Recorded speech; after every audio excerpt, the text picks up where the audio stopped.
Okay, guys, let me make sure that's recording. Yep. Okay, guys, welcome to a really short and easy tutorial about how to mix your Dancing Freedom playlists using the DJing software Mixxx. It's really easy.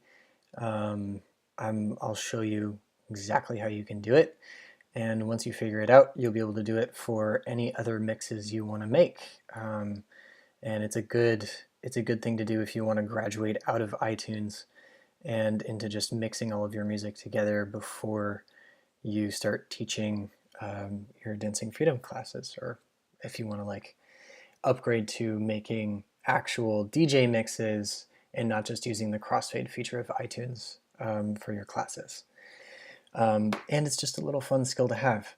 I know that when I started, when the last challenge, this was like a super scary thing for me. I was petrified because I'd tried to do this before and I just had no clue like what I was doing, and like all of the DJing stuff just was a complete mystery to me. So I figured out a super easy way to do it, and I'll show you how right now. And it's really easy. Um, so without further ado, if you go to mixxx.org/download, you can download Mixxx. It's a free DJing software. You can download it for Windows or for Mac. So just go ahead, go to mixxx.org/download, download the software, install it onto your computer, and then once you launch it, you'll see kind of something like this. I know when I saw it, if I had no DJing experience, and all of this is completely overwhelming to me, and I have no idea what most of it means. But you don't need to know to do what we're going to do. So when you launch Mixxx, what will probably happen, I don't know because I've already done it, what will probably happen is it will prompt you to sync, it will prompt you to it will prompt you to tell it where all of your music is. And so all you have to do is it'll open a little finder window, or wherever all of your music is, which is, if you use iTunes, it's in your iTunes folder. So what you'll do is you'll like say sync my Mixxx library with my iTunes library, which is probably in your music tab under iTunes in the iTunes folder in the iTunes music. Is it? Let me make sure. Nope. That one, iTunes media. It's in. Let me just make sure. Here it is. So it's, if you haven't moved anything around or done anything weird, which some people do, but if you're just like, wherever you store your music is where you want Mixxx to scan your library. It will not create duplicates. It won't do anything weird. It will just scan it so that it knows where the files are, so it can access it so you can play the files. It won't do anything weird. So if you use iTunes, your iTunes music is in the music folder in iTunes media, in the music folder. And if you just tell it to scan this folder, it will scan all of the music that you have on your computer in your iTunes folder, and then it will show up in the library of your Mixxx program. And then all of the music that is in iTunes will also show up inside of your Mixxx. And so once you've done that, and you've had your tracks selected, so like what I like to do when I'm doing these short playlists is I go into iTunes and I make a little, nope, let's see. I make a little playlist inside of iTunes so that I can play around listening to the music inside of iTunes, because that's kind of what I'm used to. So I'll make my first little playlist, I'll make my second one, and do that, and I have the names of the songs and the artists, and I know this is the order that I want them in. So then I go back into Mixxx, and I search for the first song.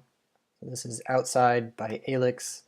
I search in my library. Make sure that you have your library selected, not one of these types of things, otherwise the song won't show up. So you go into library, you search for outside, and there's the song right there that I want.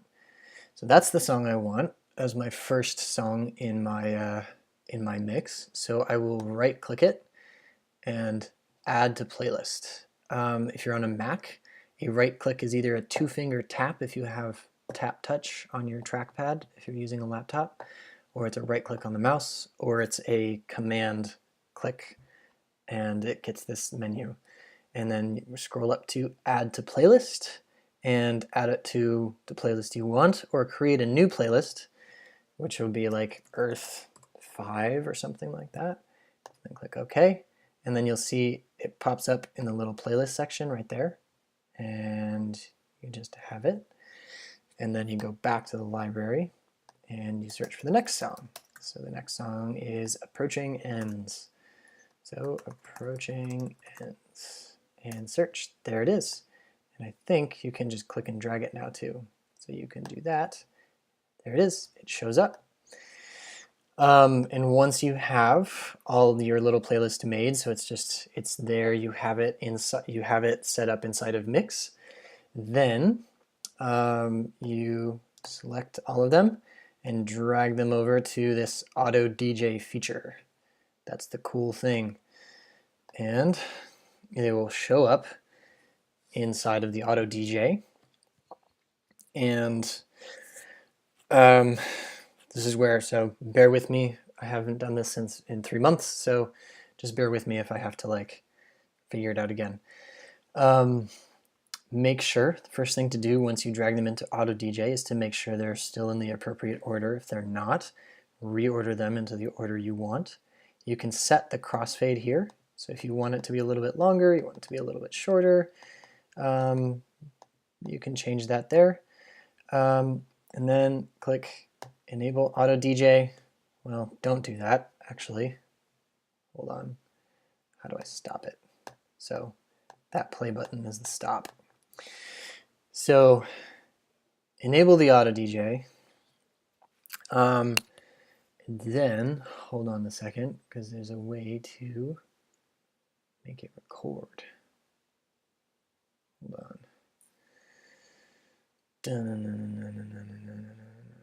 How do we record that again?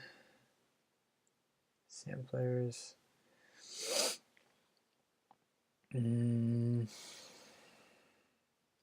Oh, of course, I forget how to do the most important part. Give me 1 second.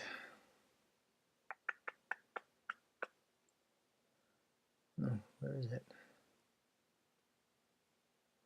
Huh. Forgot. Let me pause this.